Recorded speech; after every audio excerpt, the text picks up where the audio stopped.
Hello, everyone, and welcome to episode 12 of the Drew Kennington Show, coming to you live from the always great and always wonderful Indianapolis, Indiana. Recording here on a little toasty, cloudy, 80-degree day. Not gonna hold you, it's a little humid in this room, so if you see me start to perspirate a little bit, I promise it is not because I am gross and musty, it is because it is a little humid and a little hot in this room. And yes, the AC is on. It's just not cooking in this room for whatever reason. To start the episode, I want to let everyone know we are once again on single dad dog duty, but this time we have devised a plan to keep the gremlin out of the room. We have placed a large blanket over the door and we have shut it. So now she cannot scratch the door, she cannot find her way in. We have entered a state of peace and calm here on the Drew Kennington Show, never before seen in a secure location. But do not fret, fair viewer. Coco Chanel is doing just fine. I took her on a walk before this, and I left the TV on downstairs, so she is watching short track racing in Bristol, Tennessee. Yes, NASCAR's on for her. And last I checked, Larson and Blaney were going head-to-head for the number one spot. Riveting television. Another thing I want to mention off top, I don't think any of you will really notice, but I will mention it just in case. The blinds are a little more closed today, so you can't see through. That's because the neighbors are having a bit of a shindig down below. And I think it's a little weird if, you can just peer into the backyard and see festivities happening. You shouldn't be able to hear them, but the mic was picking it up a little bit earlier. If it is, sorry, it's out of my control. But yeah. I guess that's all I really got off top. I wanted to kind of start this episode off by talking about the week I've had. I've had a bit of a interesting week, I guess. I've noticed lately through this podcast, or I guess as a byproduct of this podcast, I've become a lot more here we go. I've done a lot more self-reflecting because of this podcast. And I feel like this week it's been very heavy, I guess, so to speak. I've been doing it a lot more. I've kind of come to this realization that I am not as cool as I think I am. And that's not necessarily a bad thing. Because I don't want to be the type of person who feels like they need to move a certain way or act a certain way to come off as, a certain type of person. Where I'm like trying to be cool, I'm trying to be Mr. Whatever. And I think through the process of filming myself and having to watch myself and listen to myself and then post about myself on social media, it's made me become very analytical of myself and my behaviors, and it just makes me feel like, you're not as cool as you think you are. And I honestly don't mind it. Because I feel like over the past 365 days, especially, I've been doing things in my life to kind of rid myself of the, I guess, external factors in my life that I've become attached to. And whenever you have those external factors in your life that you feel fulfillment through, you feel attachment to, in a way they kind of bolster up your ego. So you eventually feel like you're more superior in some sense because you have this thing. And I guess for me personally, I've kind of been more analytical and more aware of these things within my own life. And I've started to kind of take the steps to rid my life of them. The biggest thing that I can kind of speak on um, within my life is my hair. You know, I don't. Some of you may not know me personally, but about a year ago, over a year ago, I had long hair that was like down to my like middles, like a little bit below my shoulders. It was pretty long. I was rocking that look for like 4 or 5 years, and through my hair, I had a lot of um, attachment. I found a lot of inner confidence through that, and it made me feel very cool. You know, whenever I'd step out with my hair down, you know, the locks were dangling. I was like, all right, I might be him. I might be that guy. You walk in, it just made me feel like I had something, that I was cool. I found some fulfillment through it. I found an attachment to it. And it just made me feel more. I hate that it keeps saying cool, so I'm trying to find other words besides cool, but that's like the only word I can think of. But what really like kind of awoke me to the fact that like this is something that needed to be addressed was it was probably a year and a half ago. I had a dream where I cut my hair off to the length that it is now. Had a dream I just buzzed it all off. And I remember waking up, and you know when you wake up from a dream that like you like kill someone or you break some sort of rule or something like really bad or tragic happens in that dream, and then you wake up and you like have that that sigh of relief, that feeling of relief washes over you because you're like, oh my god, it was a dream, thank you. I had that exact same feeling when I had a dream that I cut my hair off. I had a dream I cut it off this length, and I remember I woke up and I felt my head, realized I still had long hair, and was overcome with relief. I was so happy that I didn't cut my hair off. And for me, that was kind of like an awakening in a way of where I was like, what? Why do I have such this attachment to this fucking thing on my head? You know, it's like this means nothing. This literally means nothing. And I have this strong emotional attachment to it, which, in fairness to myself, through growing my hair out is kind of one of the avenues where I found confidence within my appearance, which is something I had never really had before. So I can't be like too hard on myself, but it kind of got to that point where I had to ask myself, it was, do you want your confidence to be reliant on this hair your entire life, or do you want to rid yourself of this and find that confidence, find that fulfillment, and maybe something more internal, not necessarily something tied to your appearance? Because one thing that I always found kind of funny is I've always told myself that if my life as it is right now were to just like implode, like everything going on in my life right now was stripped away from me, you know, all my friends, my family, my fiance, my job, like everything in this life, like there's nothing left for me to like hold on to here. I've always told myself I'd go be a monk in a monastery, probably somewhere in like Eastern Asia. That's probably what I would do.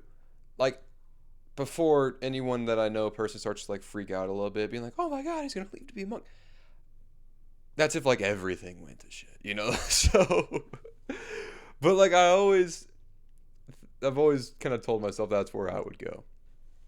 And the funny thing is whenever I would think like that, I would always get so nervous because that would mean I would have to cut all my hair off. And it's just such a funny, I guess, like paradoxical way of thinking where it's like, yeah, I want to be a monk, but like I'm also like afraid of like cutting my hair off. You know, I'm attached to this external thing, but like me, I could totally be a monk, bro. I could totally do that. But I ain't cutting my hair. You know what I mean? You know how stupid that sounds? So I always think that's kind of funny when I look back on that. But back to what I was saying, I don't really feel that cool anymore because, I mean, frankly, I have to put myself out there, and when you have to put yourself out there, you kind of have to be a little lame. You know, we spoke on it, I think, a couple episodes ago, how I was saying, like, sometimes when I watch these clips back, I'm like, damn, dude, this is corny. And I still feel like that. Sometimes I struggle with posting clips, not because I'm afraid to post it, but because I really don't want to watch myself for, 20 minutes on my phone. I'm like, I really do not want to do that. It just makes me feel weird. It makes me feel uncomfortable. And then on top of that, man, sometimes when I do put myself out there, you get like these mean comments. And I'm at a point now with negative comments that, like, they don't really affect me. But like it's just kind of like, yeah. Like, honestly, I kind of get it, brother. Like, when they're kind of being a dick to me, I'm like, I mean, I kind of see where you're coming from. And it's just like, damn, bro. Maybe I'm not as cool as I think I am. But that's fine. That's fine because I can assure you, when I started this podcast, it was not for cool points, it was not for clout tokens, and I am learning very quickly that that is not something I have been gaining from this experience. It was more along the lines of, like I've been saying, self-growth. And so, although yes, I do not feel very cool these days, I am also very proud of myself because I have grown. Like, I mean, like, that was so stupid. I'm sorry, but I've grown. Like, I've improved so much at this whole podcast thing and putting myself out there thing. Although the last however many minutes of the show may not be the greatest testament to that. We've been a little all over the place, but I have gotten so much better and so much more comfortable doing this. I mean, we mentioned last show how I was afraid to post on my main Instagram account and how I was like, ooh, I recorded a TikTok and I might post it. I posted it. And guess what? The world didn't end. And I remember in the past, I used to be so fearful just to post like a single picture on my Instagram, like a single, like a fire picture of me on my Instagram. Whenever I used to post on my Instagram, I would post it, and then, like, I'm not even kidding. I would, like, throw my phone or set my phone on the other side of the room and not look at it for hours because I was so scared and fearful of any type of, like, interaction with something that I posted. And we're at the point now where I'll just be posting shit and kind of letting it be what it is. And they're reacting negatively to it, but it doesn't really affect me anymore because I've kind of gone through the fire, so to speak. And it's at a point now where I'm not fearful of it because you kind of realize these things that happen on the internet, they can't hurt me. These words, they may not be the nicest, they may not be the most supportive, but they're not real. The people who say these things are probably very miserable people. Like, it would take a lot. I really don't know what I would have to consume or what I would have to see for me to go out of my way to comment something negatively on somebody's post. No matter what it is, even when I see things online that I'm like, this is insane, I don't care to comment. So you got to realize you're dealing with a very small minority of people who are very miserable and really don't have a lot going for themselves, and they want to take it out on you. So, yeah, I don't really let that shit bother me. But I will say, a little quick sidebar, I was baffled the past couple weeks because I posted a video on my TikTok about, it was from a few episodes ago. It was basically me saying, like, hey, be nicer to people, quit being so judgmental towards people just because of religion. We're all trying to get to the same place. I really didn't think that was a very polarizing video. I thought that was just kind of like a chill, like, yo, like, why can't we be friends type of vibe. And I thought that I'd post it, it would get to the people that felt the same way, and they'd like it and just kind of be like, hell yeah, dude, and we'd all go on about our day. Boy, was I wrong, because I got like 10 plus comments, which for me in my size TikTok, that's kind of a lot of people being like mean about it. and like kind of basically being like, fuck me for saying that we shouldn't be judgmental towards other people and their religions. Like, it was such a, that was the real eye opener. You know, like that was like kind of like, oh, the people that say negative things about you are fucking lunatics. Like somebody posts online saying, hey, be less judgmental, and your first reaction is to come after that person and say how they suck. It's like, damn, you're lost in the sauce, brother, and I'm gonna let things you say affect me. So yeah, that's that. I don't even know how we got on that tangent. I know we were talking about me not feeling cool and me being proud of myself, but we went a little off road there on that one. I'm not even going to lie to you, and I could sit here and try to get it back on the tracks over the next minute, but I feel like that would cause me to babble, and I don't want to do that. So we're going to switch the vibe up just a hair and kind of move on to something a little more pressing, a little more current events. I want to talk about this whole Artemis II situation. Not situation. Um, I just, I don't really know how to feel about it. Because on one hand, when you look at it, this is like so insanely cool that we're finally taking the steps to kind of go towards, you know, intergalactic expansion, I guess, is the. Sorry, I had to cut right there. I just had a very disgusting burp. But back to what I was saying about Artemis 2 and kind of not being so certain how I feel about it. I think it's very cool that we are now, we've sent people the furthest they've ever been from Earth, and that we have plans as, I guess, a country to build permanent bases on the moon and, you know, get that one step closer to Mars exploration, as I guess NASA has been saying. But my biggest like question with this whole thing, and I may sound like a complete idiot when I ask this, so I do apologize in advance.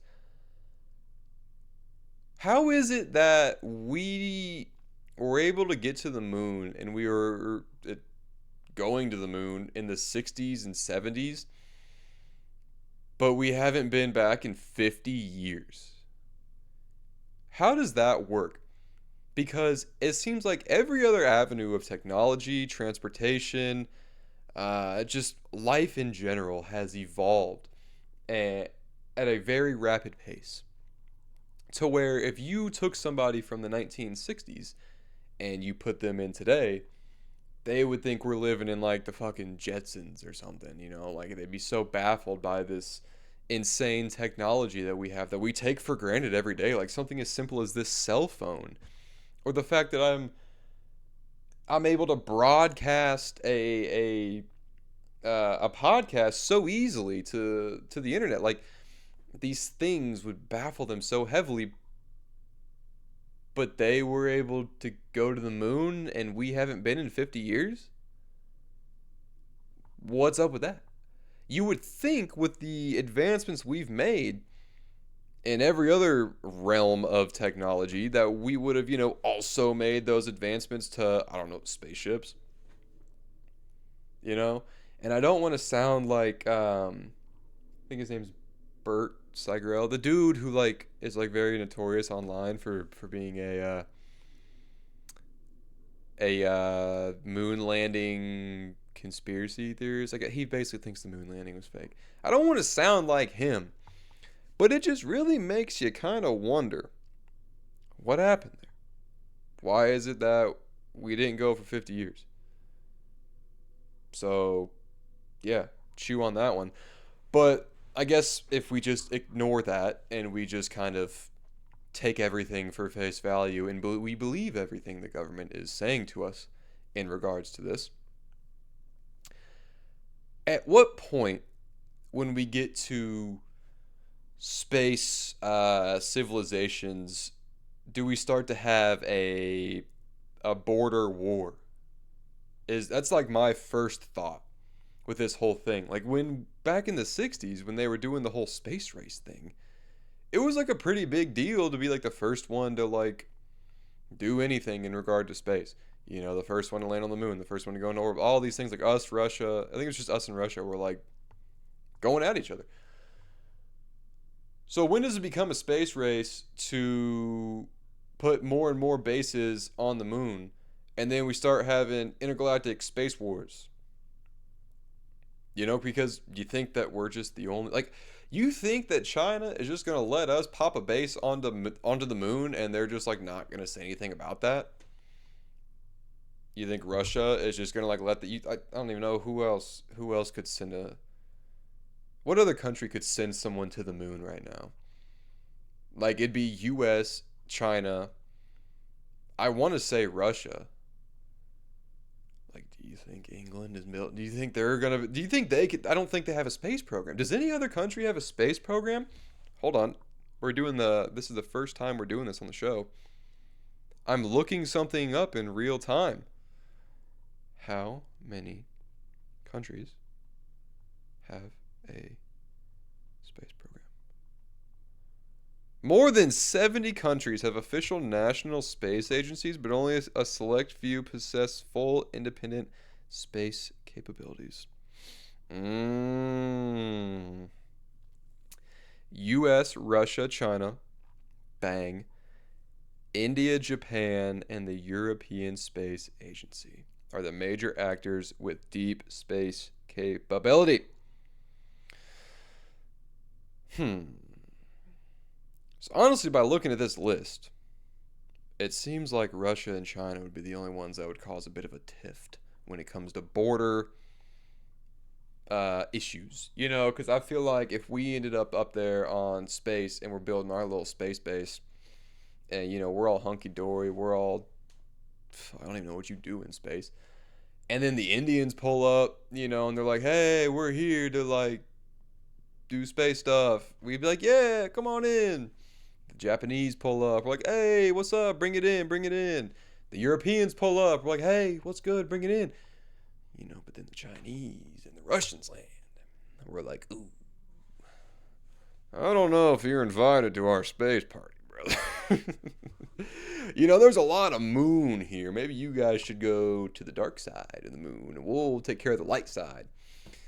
You know, and that probably wouldn't go too well. So, all I'm asking is, and how do you even fight a space war? Like, do bullets work in space? Like, if I were to shoot a gun on the moon, would it? Does it work there, or do we got to develop laser weapons? And now we're getting real Star Warsy. You know, not even on top of that, what if there's wars on like getting the ships to the moon? So like you launch someone from Russia and they're like, "Yeah, here we come, America. We're going to like take over your fucking space base." And then we're like, "No." And then we're launching space missiles at a Russian spacecraft, and now we're blowing up astronauts in space. Is that where this is all going? You know, I don't think this is going to be some hunky-dory kumbaya, let's get to Mars. I know how humans work. We're kind of stupid. We like to think we're so smart, but we're also kind of like dumb. So like, there's going to be some beef there. And I don't know how this is all going to play, but I mean, we'll see. They all seem excited about it. I haven't tapped into any Russian or Chinese channels to see kind of how they're feeling on the whole situation, but I feel like we're all kind of like, that was cool, I guess. You know, that was a fun little thing that they just did. So hopefully that all doesn't end in catastrophic failure. And another thing that I don't know, man. There's a lot of conspiracies around the moon and space. And when you really start to think too much about them, you really start to get existential. And it's a really weird place to be, because when they started talking about this, how they were going to go like wrap around the moon and be really far from Earth, you kind of sit there and you think just about the concept of space and the idea of space, and you start to get a little squirrely. I'm not going to lie. You start to feel a little like, oh, wait a minute, what's going on here? Because it's like, we all just kind of have accepted that there's just billions of planets and stars out there. We're all just kind of like, yeah, that's a thing. As if that's not like the most absurd thing ever. Like we're so consumed with our own little bullshit here on Earth, about like presidential bullshit, about foreign wars, gas prices, sports, reality TV. We're so consumed with all these things that we just like have completely forgot that there is just this like void out there where there's just billions of planets floating around, and we're just supposed to believe that we're not the only life forms in this entire thing. Like, oh yeah, we're the only conscious life forms out of the billions of planets out there in the solar system. And you start to think about that. And you start to get a little squirrely, and everything that you've been taught and everything you've thought about, it kind of all just starts to crumble, and you start to have a bit of an existential crisis. So then you go back to watching your sports, and you go back to watching your reality TV, and you numb your little dumb human brain, and you comprehend what you're able to comprehend, and then you go to your job. And you eat your pizza for lunch, and you drink your craft beer, and you say, that's delicious. And then you forget that there's billions of planets and billions of stars, and that we're just on one of them, just kind of fucking running around the sun. Which, what even is the sun? I don't know. I can't explain it to you. I just know that, like, if it gets on me too much, I get a little red and I get uncomfy. That's my comprehension of the sun.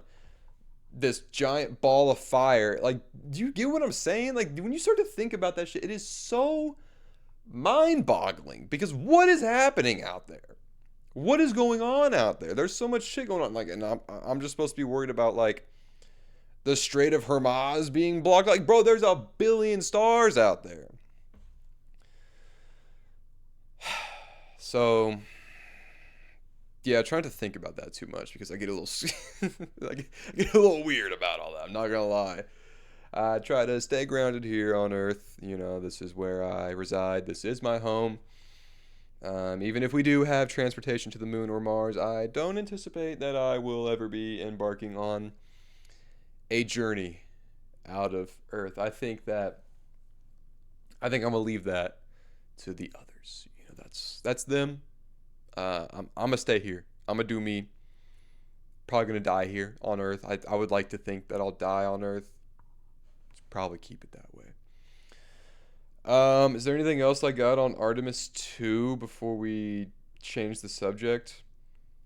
No, not really. Shout out all the people for getting home safely. I was half expecting to come on here and do like a whole segment on like how their shit exploded, but it didn't. We have 4 astronauts who are safely back on Earth. Okay, guys. Enough squirrely talk here. Let's get into some funky and fresh weekly observations. And the first one I want to talk about is, I'm just going to read you what I've written down. It says, reading books with big words sucks sometimes. And Past Drew, let me tell you, you hit the nail on the head with that one, because I absolutely hate it. When I'm trying to get into my, like, intellect bag, my philosophy bag, and I'm trying to read these, like, like, big boy books, and then I read like a whole page and I realize I didn't comprehend anything what I just read. It might as well have been in a completely different language. Like, I don't know if it's just me, but I've tried to read The Myth of Sisyphus by Albert Camus. However you pronounce that. I've tried to read it 3 times. I get like 5 pages in and I can't do it. Because every other sentence, I'm having to Google what a word means. And like the reason why I wrote this down is because I just started reading Walden by Henry David Thoreau. like I've read like a synopsis, not a synopsis, but I know what the book's about. And it seems like a very intriguing read. It seems like something that's very interesting. I really want to dive into it. But he's throwing out words, man, and I'm like, what the fuck does that even mean? And I try to be smart. I try to use my context clues and I try to infer what this word could mean. But after reading three or four of them in a row and being half a page down and not even really knowing what's going on, like, bro, it took me 10 minutes to read 2 pages. Like, I can't help but feel a little stupid when I do it, but like, I want to get in my philosophy back. But, you know, that's a testament to just like how language as a whole has kind of nosedived, I guess, in the sense of like how when I read books from authors from, the mid 20th century, the way they speak is so much more formal and it's so much more thoughtful, I guess, and like thought provoking. Whereas like the way we speak and the way we write now, it is so simplified in comparison to that, and so in some regards stupid in in comparison to our past um, dialogues. But I guess that's a part of growing your literacy scope. I guess is reading books that are maybe a little difficult to read, because then that kind of puts you in this like little you're in this little sector of your own where it's like, yeah, I can read that book because I do this shit. I'm a hashtag reader. You are still on your Magic Tree. You ain't read a book since Magic Tree House, bro. Judy B. Jones, last time you read a book. I'm over here reading Walden, and I don't even got to use my phone to look a word up, bro. So you kind of get that, but, you know. That's all I got on that. Next thing I got, it just says, bombing in real life. Now, this is not a commentary on what is happening in the Middle East. We have kind of strayed away from politics here on this show, and frankly, I am not too mad about that, because getting too deep into politics, it just makes me mad, and I just carry that anger with me over the course of the week, and then I post about it on social media, and then annoying people like interact with it, and then I'm like, I hate this. So, yeah, this has nothing to do with what's going on in the Middle East. It has more so to the fact with when you like tell a joke to a group of people and none of them laugh, or even worse, none of them even acknowledge it. It feels like you bombed in real life. Like, like when like a stand-up comic goes up and does their set and no one laughs, no one finds it funny. That be happening to me sometimes, and it is a very humbling experience, because you just have to kind of sit there in that awkward silence for 5 seconds until somebody speaks up and says something. Like literally this week it happened. I was at work, we were all sitting, and there was like 5 of us sitting in a circle. Someone was talking about something. Joke pops into my head. I even had an internal dialogue where I was like, maybe we shouldn't say that. That might not be that funny. But then part of me was like, I don't know. They might like that. So I said the joke, and it completely killed the conversation. No one even like looked at me or acknowledged. They just kind of sat there in silence for like 10 seconds. And then someone said something else, and then they moved on to the next subject. And I was like, oh, that was a very humbling experience. That was a very riveting moment that made me realize maybe I'm not built for stand-up comedy, because sometimes I think that I'm a funny guy, because sometimes my jokes be landing, sometimes I be cracking some absolute funnies, and I be hitting, I be having the whole crew laughing. Everyone's he and ha ha. But then you have that moment where you absolutely bomb, and it's like, man, you know what? Maybe I'm not built for this. Maybe I'm not that funny. Maybe I can't do this. So that's always a very humbling experience. And the last thing here on our weekly observations I have is Russian trap music.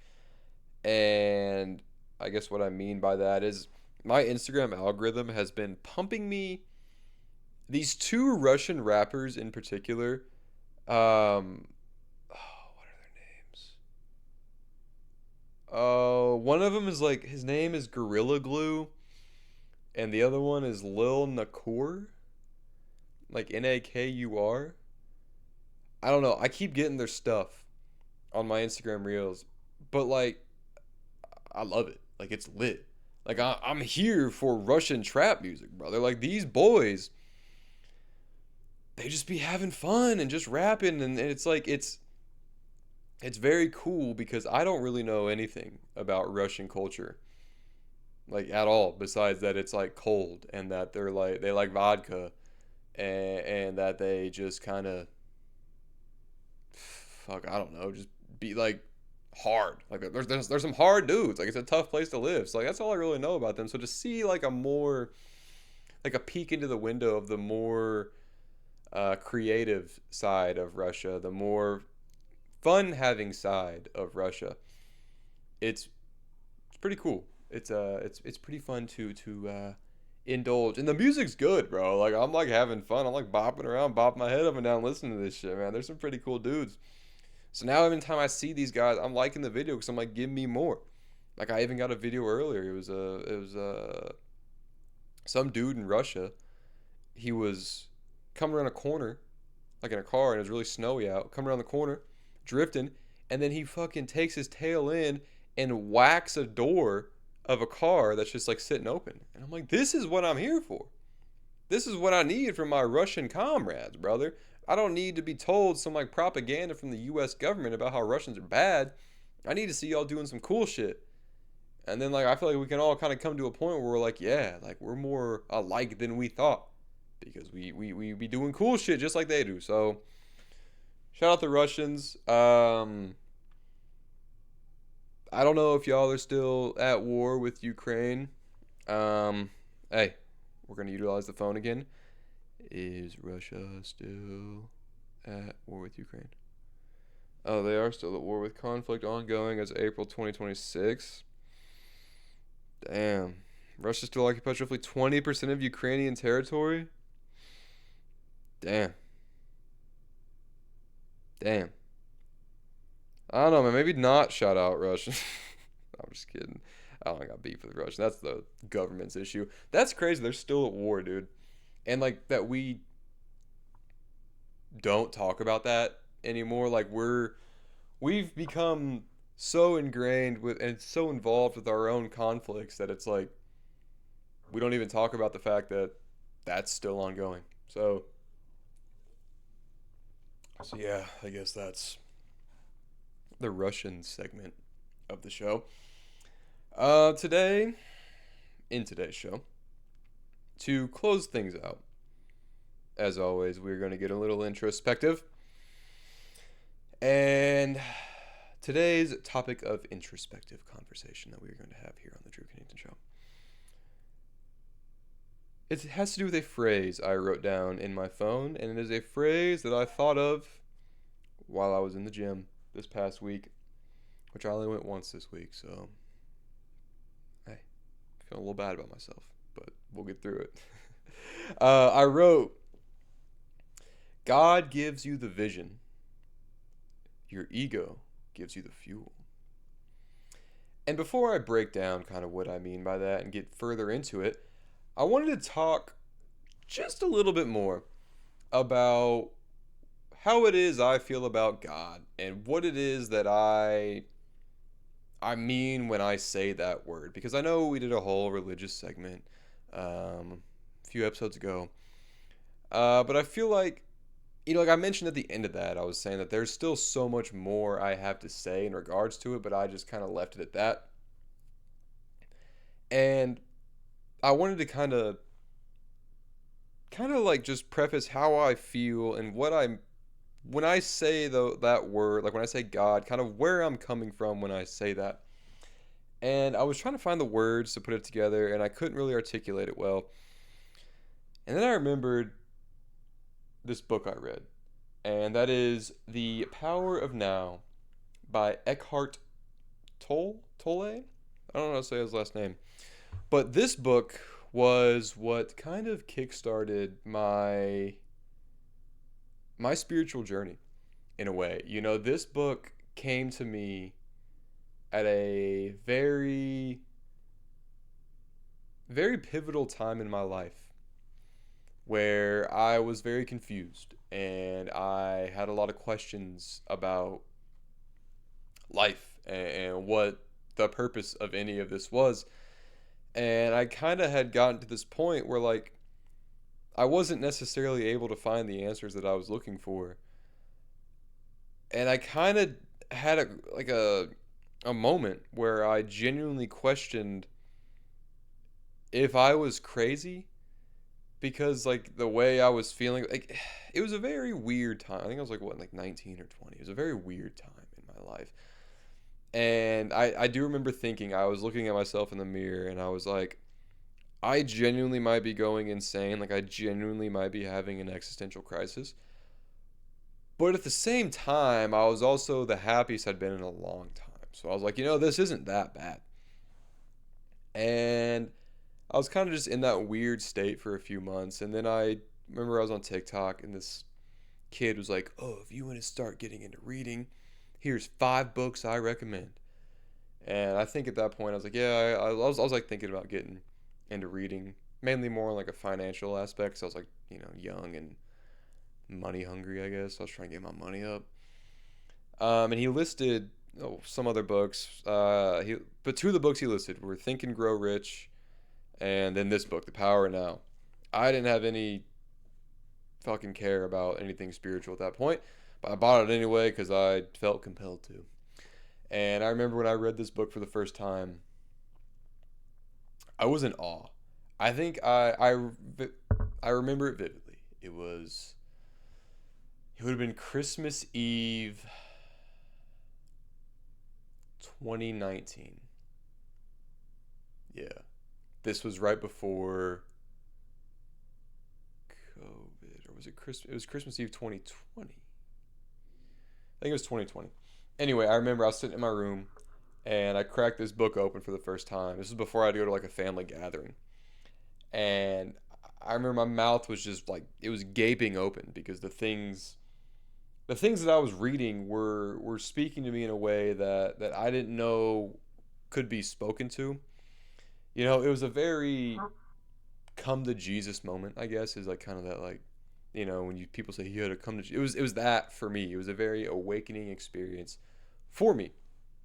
So a lot of the spiritual practices and the way I view spirituality and religion are influenced by this book because this was kind of the start of it all for me. This was the start of the journey.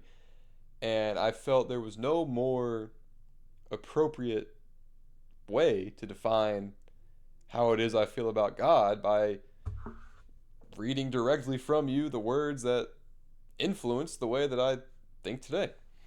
And something crazy I want to mention before I read this. I could not remember for the life of me what page it was on that he talks about this. And so I was like flipping through the book. I even looked it up online. I was like, where? Because I remember vividly him talking about this exact excerpt I'm about to read. And I couldn't remember where it was. And I looked it up online, couldn't figure it out. I flipped through the book a handful of times. I couldn't find it. And then right before I was about to just like kind of give up, I flipped through and just it landed exactly on the page that I was looking for. And I was kind of looking around and I was like, that's a little crazy, fellas. That's a little crazy. But without further ado, I shall read this to you and then we can get on with our topic. So, the way this is set up, at this portion in the book, he's being interviewed, not interviewed. He was doing a talk at a college or some shit, and he had a segment in the talk where people could ask him questions about what he just talked about, and he would then answer. So this starts with somebody asking him a question. It says, "When you say being, are you talking about God? If you are, then why don't you say it?" And he responds, "The word God has become empty of meaning through thousands of years of misuse. I use it sometimes, but I do so sparingly. By misuse, I mean that people who have never even glimpsed the realm of the sacred, the infinite vastness behind that word, use it with great conviction as if they knew what they are talking about. Or they argue against it as if they knew what it is they are denying. This misuse gives rise to absurd beliefs, assertion, and egoic delusions, such as my or our God is the only true God and your God is false. Or as Nietzsche's famous statement, God is dead. The word God has become a closed concept. The moment the word is uttered, a mental image is created, no longer perhaps of an old man with a white beard, but still a mental representation of someone or something outside of you, and yes, almost inevitably a male someone or something. Neither God nor being nor any other word can define or explain the ineffable reality behind the word, so the only important question is whether the word is a help or a hindrance in enabling you to experience that toward which it points. Does it point beyond itself to that transcendental reality, or does it lend itself too easily to becoming no more than an idea in your head that you believe in, a mental idol? The word being explains nothing, but nor does God. Being, however, has the advantage that as an open concept, it does not reduce the infinite invisible to a finite entity. It is impossible to form a mental image of it. Nobody can claim exclusive possession of being. It is your very essence, and it is immediately accessible to you as the feeling of your own presence, the realization I am that is prior to I am this or I am that. So it is only a small step from the word being to the experience of being. Now, that is kind of how I feel about, the greater mystery that is the life force that governs this reality. But for the sake of the viewer on this show, I use the word God because that is the most comprehensible term in regard to the vast mystery. So yeah. So if you want to read more of that, it's a very riveting book. If maybe organized religion really isn't your thing, try to tap into The Power of Now by Eckhart Tolle. It's a pretty cool read. But now that that's out of the way, let's kind of get into what I mean by this. So again, I'll reread the statement. God gives you the vision, your ego gives you the fuel. And what I mean by that is in life, you will get these, you will feel inspired, you will feel pulled, there will be certain aspects within yourself that compel you to do certain things. You feel like, oh, that is my purpose. That is what I am meant to be doing with my life, right? Or there just is like this pull to change something that about yourself. And when you first have those ideas, when you first have those kind of realizations that like, oh, this might be my purpose, it's very exciting. And that's the motivating factor. That's the fuel, so to speak, is the excitement of the newness of the thing in which you are pursuing. And I felt that same way with this podcast. When I was doing the practice episodes, it was also exciting because it was like, oh my God, I'm eventually going to get to a point where I can put these out and I can feel confident about it. And then, you put that first episode out and you get all excited, like, oh my God, I finally put an episode out. I can't wait for people to view this and interact with this. And then you keep going and going. And then slowly that excitement, that newness starts to die down. And all that's left is the grind, basically. And the vision is still there. You've already been given the vision. You know where it is you are trying to go. But you find yourself in the midst of the grind. And sometimes that can become very overwhelming, and sometimes that could become very difficult, especially when there is a lack of motivation. So something that I have found within my own life is when I am in the midst of these kind of grinded out periods of something, it's not necessarily healthy, but it sometimes helps to allow the ego to kind of come in and kind of light that fire underneath you, to kind of give you that fire to push you through that period of dullness, to kind of get you to that next motivational outburst. Like the perfect example is in the gym. Like like that's why I wrote this down, because I realized this in real time as I was working out. I don't always want to work out. I don't always want to go to the gym. I mean, most times I do. Most times I'm excited to kind of get in and work out, lift weights, whatever. But sometimes when you're in the middle of a workout and the caffeine's just not really doing it, the music's not really doing it, and you have no motivation to be there, sometimes you got to dive into that egoic bag and start thinking about some shit that pisses you off. Let those thoughts in that on a typical day-to-day basis you allow to just flow through you. If we're speaking of like, the whole presence aspect of life, you don't allow these egoic thoughts to consume you. You allow them to kind of flow through you, like water, like some of these philosophers or whatever say. But sometimes you need that little bit of fire, you know what I'm saying? You allow that thought. You see the thought and you grab onto it. You're like, you know what? Come here for a second. How about I think about that time where somebody wronged me? Come here. Let's hold on to this for a second. How about I think about that time where someone told me I wasn't good enough, or someone made me feel inferior? Let me hold on to that for a second. And let me use that to build up that anger and build up that fire that makes me want to be like, you know what? I may not want to do this right now, but fuck that person for saying I couldn't do it. So now I'm going to lock in and I'm going to make this happen. And you get that fuel, you get that fire, and then you power through and you're able to make it through that period of dullness, that period of boringness. And now you're kind of back on the track and you're feeling motivated again. So I'm just saying, I don't think we need to allow these I don't think we need to live a life where we're always allowing these thoughts to kind of fire us up and alter our emotional state. But what I am saying is understand that, like, yeah, aligning with your ego isn't necessarily the best, but it's also a part of you and it's there. So if you need that tool, maybe sometimes dive into your bag and pull that tool out of your bag, because it's there. And like, man, I'm telling you, there's been a lot of times with this podcast, like I said, especially in the gym, where it's like the motivation's just not there.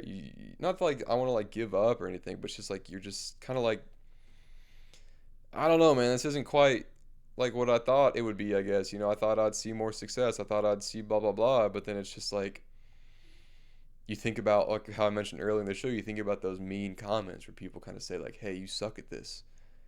And you're like, let me hold on to that for a second. Let me allow that to fester for a little bit. Let me hang out with the thought of somebody telling me I suck at this for a little bit. And it kind of starts to piss you off. And you're like, maybe I'm not the best at this. But because you said that, I'm going to try my fucking hardest to get really good at this and get successful at this, just so I can prove that one motherfucker wrong. And then that fire's lit again. That motivation's lit again. And you're ready to lock in and make some shit happen. So, in life, like I said, don't allow that to be your everyday, day to day. But keep like a little, like a little jar down here, back in the depths of your mind, of like, shit that pisses you off.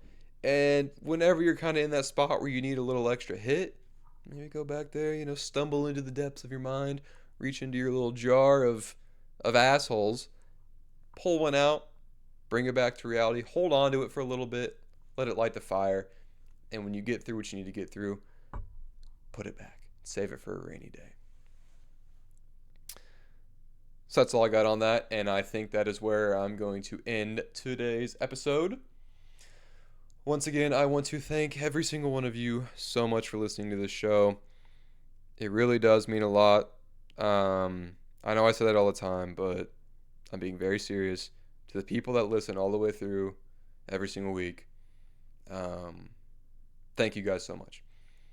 Because sometimes, it's difficult to keep going with this when it kind of just feels like I'm just screaming into the void to no one. And then, I have people who like reach out to me or comment nice things on my TikTok that I know listen to this frequently. And I'm like, you're a real one. You are a real one, and I gotta keep putting on for y'all, even if it's just for like the handful of people, however many people it is. I don't know how many people listen to this weekly. But even if it's just for like, those people, it's like I gotta keep putting on for them because, or even gotta keep putting on for myself because I listen to this shit every Monday. I listen to my own show, and like weirdly enough, I kind of get excited because like it's a cool like it's just a cool thing that I'm like, man, I did that, I made that, and especially when it's like a good episode, I feel really proud and really fulfilled when I'm able to listen to my own episode and just be happy with the product because it's something I made and it's something that 6 months ago I was not capable of doing and it did not exist 6 months ago. So the fact that it does now is cool, and the fact that people care is cool. So yeah, thanks so much, guys. Um, if you're watching this on YouTube, please like the video, drop a comment, subscribe, interact with the YouTube shorts, do whatever you got to do to kind of boost our algorithm over there. If you're listening to this on Spotify, rate 5 stars. Maybe drop a comment. Let's think. If you're on YouTube or Spotify, drop a comment saying let's get it. If you listen to this part of the show, whether you're on YouTube or Spotify, underneath the video, drop a comment and just say let's get it. Maybe with an exclamation point, maybe with an emoji. Let me know. Let's interact with the show a little bit. Go to the socials at the Drew Kennington Show on TikTok and Instagram. Like I said, follow. If you don't want to watch the clips, you don't even have to. Just go over there, spam some likes, drop some random comments. My boy Braden's been doing that on TikTok. Shout out Braden. I noticed that, and I really appreciate that, brother. So if y'all want to join in on the fun over there, go do that. Anything else? The email is still open. I know we haven't been pushing it as much anymore, but it is still open. It is still there. If you have a take, if you have something you want to say, if you got a question or something you want me to talk about on the show, feel free to drop an email in the inbox and we will discuss it on the show. So that is all. Thank you guys so much for listening. You guys are my goats. I hope you enjoyed the episode. I will see you next week. Bye-bye.